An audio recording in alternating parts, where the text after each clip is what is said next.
College TRB 2025 எக்ஸாமுக்கான test batch start பண்ணியாச்சு. So, அதில ஃபர்ஸ்ட்டா கெமிக்கல் பீரியாடிசிட்டிஸ் இருக்குது. அத பத்தி நாம பார்த்துரலாம். ஸோ, அதில இந்த பீரியாடிக் ட்ரெண்ட்ஸ் அதில பார்த்தீங்கன்னா, atomic radius, ionisation energy, electron affinity, electronegativity, metallic character, basic nature of oxides. இந்த பேசிக் நேச்சர் ஆஃப் ஆக்சைடுல வந்துட்டு ரீசென்ட்டா டிஆர்பில கொஸ்டின் கேட்டிருந்தாங்க. இப்ப நம்ம ஒவ்வொன்னா பார்த்துரலாம். அட்டாமிக் ரேடியஸ் என்ன ஆகும்? அக்ராஸ் த பீரியட் வந்து டிக்ரீஸ் ஆகும்.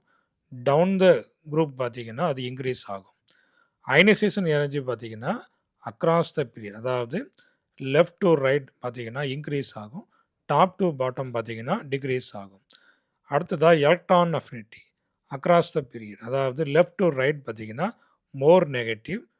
Top to bottom down the group பார்த்தீங்கன்னா லெஸ் நெகட்டிவ். அதே போல் அடுத்தது electron negativity across the period பார்த்தீங்கன்னா increases. Electron negativity increases, down the group decreases. அடுத்தபடியாக இந்த metallic character left to right periodic table left to right பார்த்தீங்கன்னா decreases, top to bottom பார்த்தீங்கன்னா increases. அடுத்தபடியாக இந்த பேசிக் நேச்சர் ஆஃப் ஆக்சைட்ஸ் இது வந்துட்டு across the period வந்து பார்த்தீங்கன்னா டிக்ரீசஸ். இந்த down the group top to bottom பார்த்தீங்கன்னா இன்க்ரீசஸ். அப்போ இந்த பீரியாடிக் ட்ரெண்ட்ஸில் இருந்துட்டு டெஃபினட்டாக ஒரு கொஸ்டின் கேட்பாங்க. So very very important.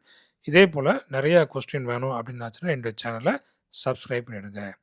Thank you. Thanks for வாட்சிங்.